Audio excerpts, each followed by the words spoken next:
Oke, Assalamualaikum warahmatullahi wabarakatuh.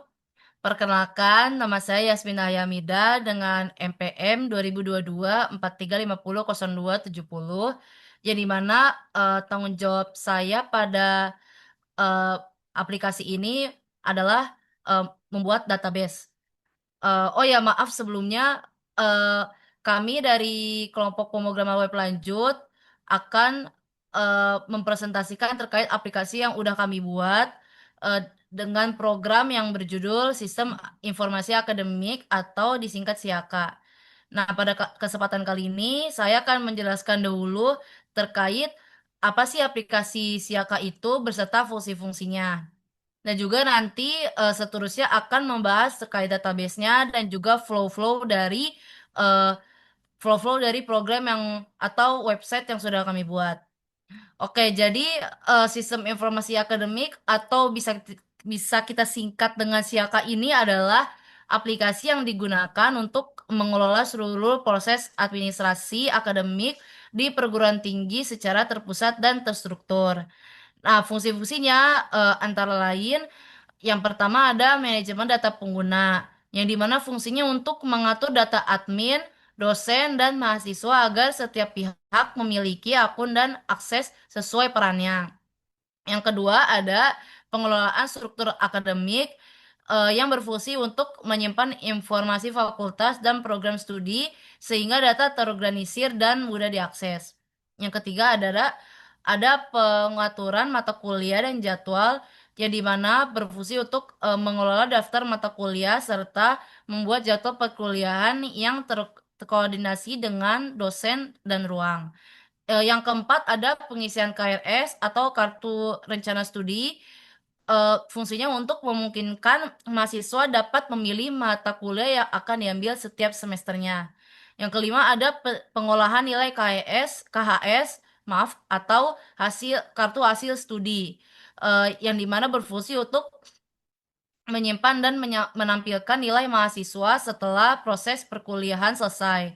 Yang keenam ada keamanan data yang dimana untuk mengatur hak akses melalui tabel users sehingga hanya pihak yang berwenang saja yang bisa mengubah atau melihat data tertentu. Nah, dengan Siaka ini atau sistem informasi akademik, proses seperti pendaftaran mata kuliah, penjadwalan, dan juga pelaporan nilai itu dapat dilakukan eh, lebih cepat, rapi, dan minim kesalahan. Nah, eh, untuk selanjutnya saya akan menjelaskan terkait database apa aja sih yang akan kita gunakan pada website yang sudah kami buat ini.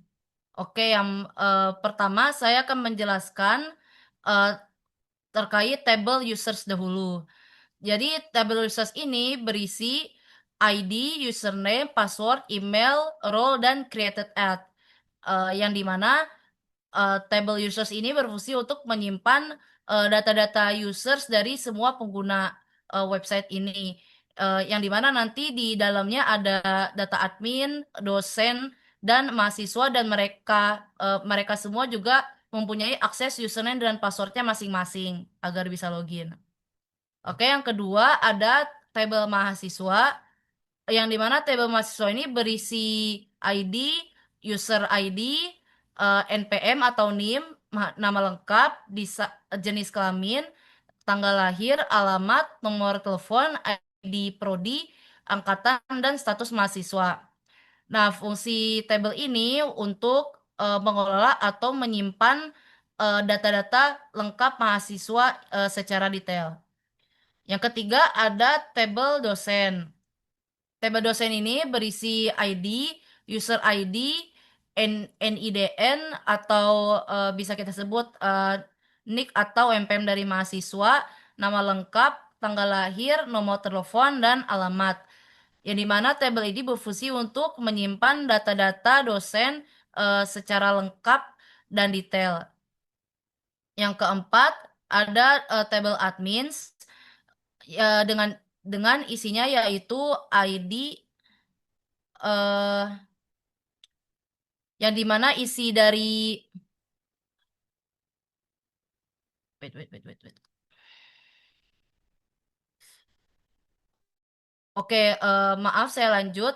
Jadi yang yang kelima ada table admins yang dimana berisi ID, user ID, nama lengkap dan nomor telepon. Nah, jadi table admins ini berbeda ya dengan table users yang sebelumnya. Yang dimana table admins ini hanya berisi data-data untuk akun atau data-data admin saja. Oke, jadi untuk selanjutnya berarti untuk yang kelima ada table.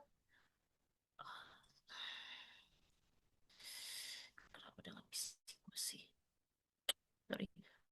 Oke, saya lanjut. Yang kelima ada table jadwal, yang dimana table jadwal ini berisi ID, ID MK atau ID mata kuliah, ID dosen, ruang, hari, jam mulai, dan jam selesai. Jadi tabel jadwal ini berfungsi untuk menyimpan data-data jadwal yang akan digunakan oleh dosen nantinya saat mengajar. Oke, jadi untuk tabel berikutnya akan dijelaskan oleh teman saya yang bernama Aldi.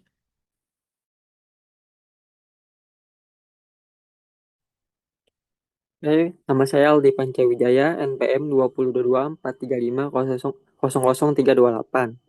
Saya akan menjelaskan tabel yang berada di database aplikasi Syaka, yaitu tabel fakultas. Tabel fakultas menyimpan daftar fakultas yang ada di kampus.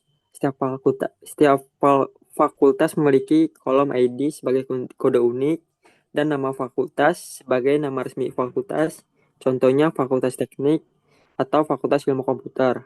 Tabel ini menjadi induk dari tabel prodi, karena setiap program studi berada di bawah satu fakultas tertentu. Selanjutnya ada tabel prodi. Di tabel prodi berisi daftar program studi atau jurusan yang tersedia. Kolom pentingnya adalah ID sebagai predikat, nama prodi untuk nama jurusan, ID fakultas sebagai eh, relasi yang menunjuk ke tabel fakultas, dan jenjang yang menunjukkan tingkat pendidikan seperti D3, S1, atau S2. Dengan relasi ini kita bisa tahu prodi mana saja yang ada di setiap fakultas. Tabel selanjutnya ada tabel mata kuliah. Di tabel mata kuliah menyimpan daftar mata kuliah yang ditawarkan pada suatu prodi. Kolomnya antara lain ID, kode MK untuk kode mata kuliah, nama MK untuk nama mata kuliah, SKS untuk jumlah satuan kredit semester, semester sebagai semester rekomendasi, dan ID prodi sebagai relasi ke tabel prodi. Dengan data ini, sistem bisa menentukan daftar mata kuliah per prodi dan per semester. Untuk tabel selanjutnya ada tabel KRS, yaitu Kartu Rencana Studi. Di tabel KRS merekam mata kuliah yang diambil mahasiswa pada semester tertentu. Eh, terdiri dari terdiri dari kolom ID mahasiswa sebagai relasi ke tabel mahasiswa, ID jadwal untuk jadwal tertentu, semester, tahun akademik, dan status seperti pending, disetujui, atau ditolak. Tiap baris KRS mewakili satu mata kuliah yang diambil oleh seorang mahasiswa. Dan tabel selanjutnya ada tabel KHS, yaitu kartu hasil studi. Di tabel KHS menyimpan nilai dari mata kuliah yang sudah diambil di KRS. Kolomnya meliputi ID KRS yang merujuk ke entry KRS, ada ada kolom nilai angka yang biasanya dalam skala 0 sampai 4 atau 0 sampai 100, dan kolom nilai huruf seperti A, B plus atau C.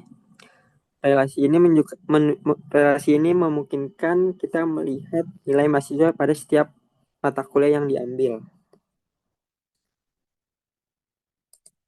Sekian penjelasan dari saya terkait database. Selanjutnya akan dijelaskan oleh teman saya untuk desain aplikasi Syaka.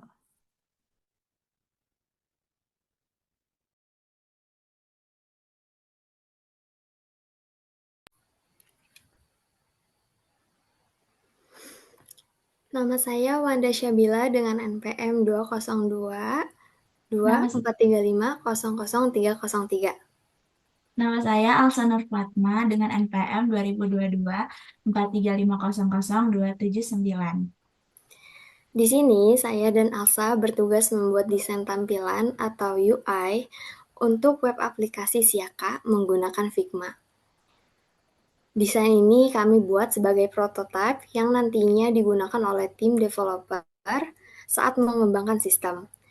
Beberapa tampilan yang kami kerjakan meliputi halaman login, dashboard, data admin, data dosen, lalu data mahasiswa, serta data fakultas dan juga data program studi. Semua tampilan kami rancang agar konsisten, sederhana, dan mudah digunakan.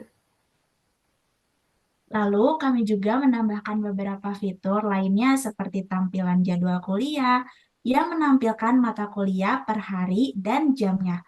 Kemudian menu kelola KRS untuk pengisian dan manajemen mata kuliah oleh mahasiswa, serta kelola KHS yang menampilkan hasil nilai mahasiswa. Semua desain ini dibuat agar alurnya jelas dan dapat langsung dijadikan panduan oleh tim developer dalam proses coding aplikasi Siaka ini. Selanjutnya akan dijelaskan oleh teman saya.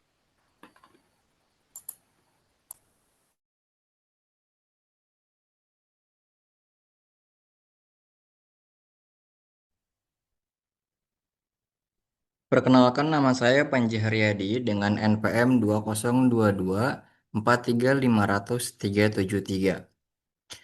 Sebelumnya terima kasih kepada rekan saya yang telah menjelaskan bagian dari database dan aplikasi dari Siaka ini. Selanjutnya saya akan menjelaskan beberapa isi dari aplikasi ini. Sebagaimana yang dapat dilihat, untuk mengakses aplikasi ini kita perlu login. Saya akan contohkan loginnya.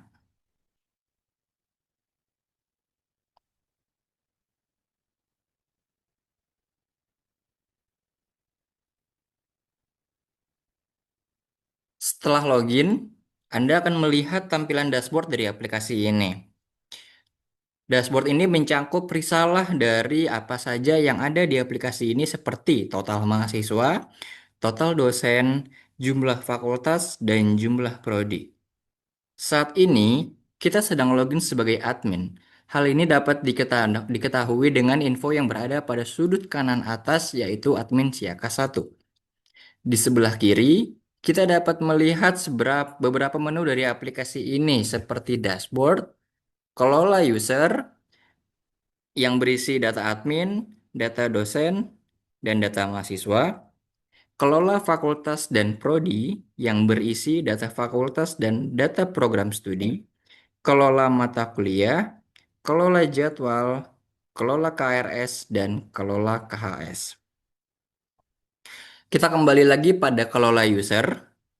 Pada submenu ini terdapat data admin yang berisi kumpulan dari informasi akses admin. Untuk menambahkan admin, kita bisa klik tambah dan saya akan demokan.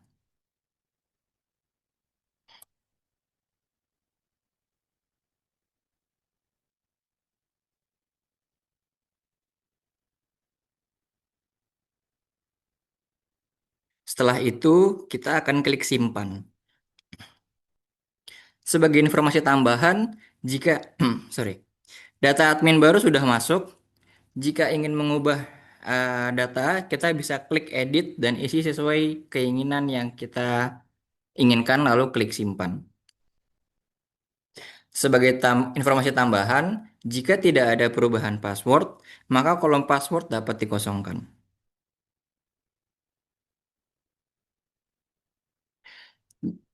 Jika kita ingin menghapus data, bisa klik hapus pada username admin yang diinginkan.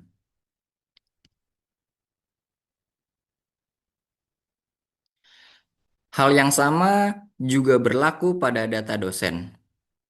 Terdapat data tambah, edit, dan hapus. Sedangkan pada data mahasiswa hanya ada hanya ada action edit dan hapus. Karena Kenapa tidak ada data tambah? Karena admin tidak berhak untuk menambahkan mahasiswa. Nantinya, mahasiswa sendirilah yang akan menginput data pada saat pendaftaran. Demikian dari saya, selanjutnya akan dilanjutkan dengan rekan saya, Enrico.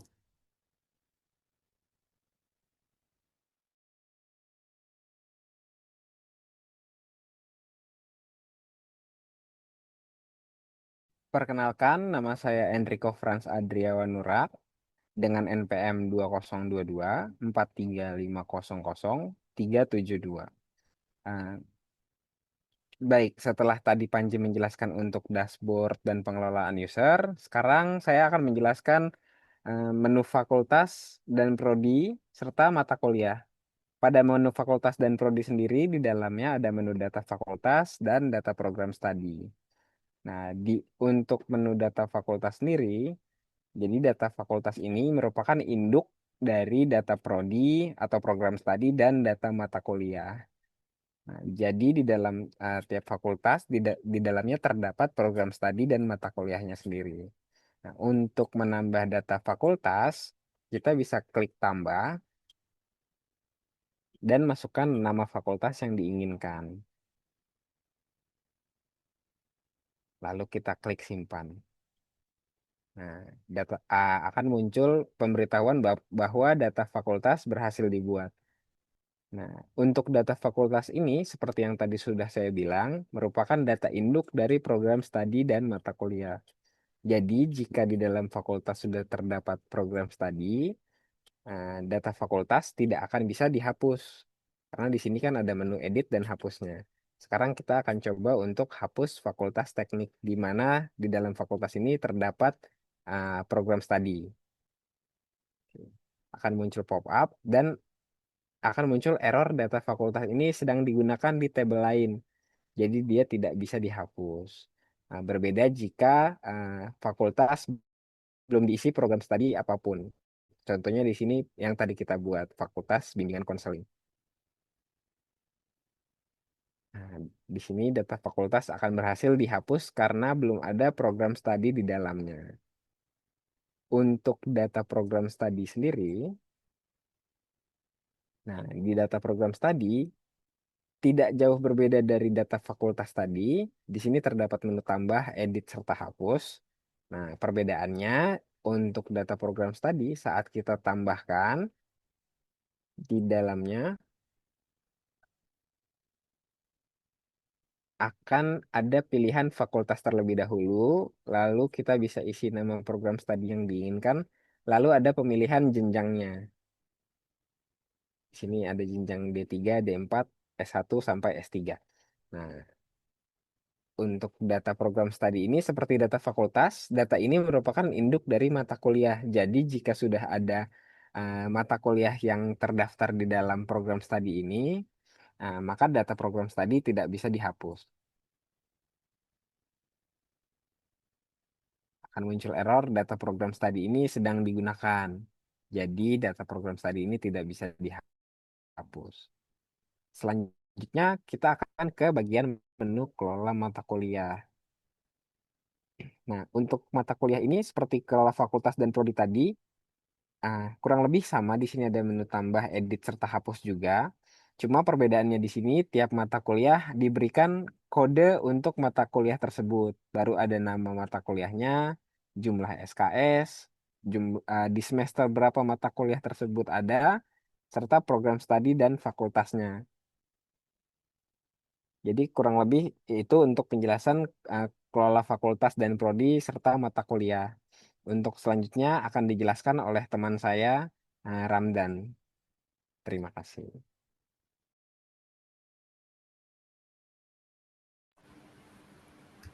Baik, terima kasih sebelumnya. Perkenalkan nama saya Ramdan Ridho Saputra dengan NPM 2022 43500 284. Di sini saya akan coba menjelaskan untuk menu kelola jadwal, kelola KRS, dan kelola KHS. Kita masuk ke kelola jadwal. Nah, di menu ini itu kita dapat melakukan pengaturan waktu, mata kuliah, ruang, dan dosen pengampu dalam satu periode akademik. Fitur ini memastikan tidak terjadi bentrok jadwal antar mata kuliah maupun penggunaan ruang. Data jadwal digunakan sebagai acuan bagi mahasiswa, dosen, dan sistem absensi. Yang mana di sini data jadwal perkuliahan juga memiliki action seperti tambah, edit, dan hapus. Ketika kita klik tambah, maka akan muncul form yang mana berisi ada mata kuliah, lalu ada dosen pengampu, ada ruang, ada harinya, dan ada untuk pengaturan jam mulai dan jam selesai. Lanjut ke kelola KRS.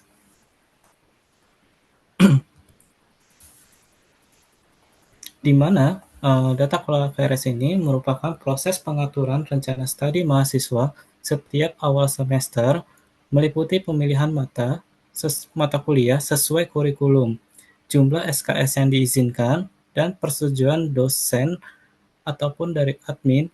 Data KRS ini sebagai dasar jadwal kuliah, absensi, dan penilaian. Yang dimana, seperti contoh yang ada di layar ini, data kelola KRS itu hanya memiliki aksi seperti tolak atau setujui. Jadi ketika mahasiswa setelah mengisi, maka di data dosen atau di data admin itu hanya memiliki aksi tolak atau setuju saja. Di sini kita coba contohkan untuk ketika kita tolak, maka status akan berubah langsung menjadi ditolak. Lalu ketika kita coba untuk setujui, maka di sini juga akan berubah menjadi disetujui, dan aksinya tidak akan bisa diproses lagi. Lanjut untuk data kelola KHS, yang mana KHS ini sebagai kartu hasil rencana studi. Proses pengelolaan hasil studi mahasiswa di akhir semester mencakup rekap nilai mata kuliah, perhitungan IPS dan IPK, serta pencetakan laporan resmi. Data KHS menjadi acuan evaluasi prestasi akademik dan penentuan jumlah SKS pada semester berikutnya. Di mana seperti yang ada di tabel ini, ada nama mahasiswanya, fakultasnya, tahun akademiknya, total mata kuliah yang diambil di semester yang ditempuh, jumlah SKS-nya, dan IPS semesternya. Contoh kita ambil di mahasiswa A, di sini ada action untuk melihat detail. Nah, di sini akan muncul detail mahasiswanya, lalu jumlah SKS yang diambil, cara keseluruhan semester, lalu ada IPS semester yang sedang ditempuh seperti tadi tahun 2026 atau 2027. Lalu ada IPK total dari keseluruhan semester yang sudah ditempuh. Lalu di sini ada detail mata kuliah yang diambil dari semester berdasarkan semester, seperti di sini ada kode mata kuliahnya, ada mata kuliahnya, ada jumlah SKS-nya, lalu ada nilai angkanya, lalu ada nilai huruf atau indeks, dan dosen pengampunya.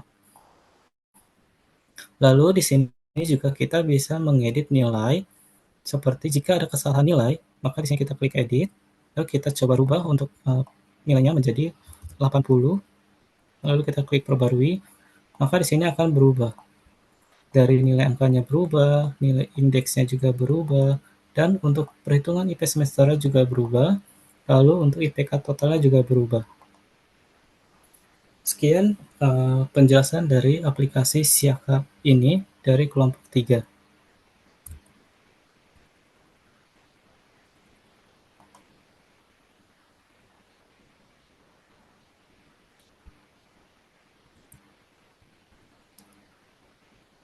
Baik, sekian penjelasan dari kelompok kami, kelompok 3. Assalamualaikum warahmatullahi wabarakatuh.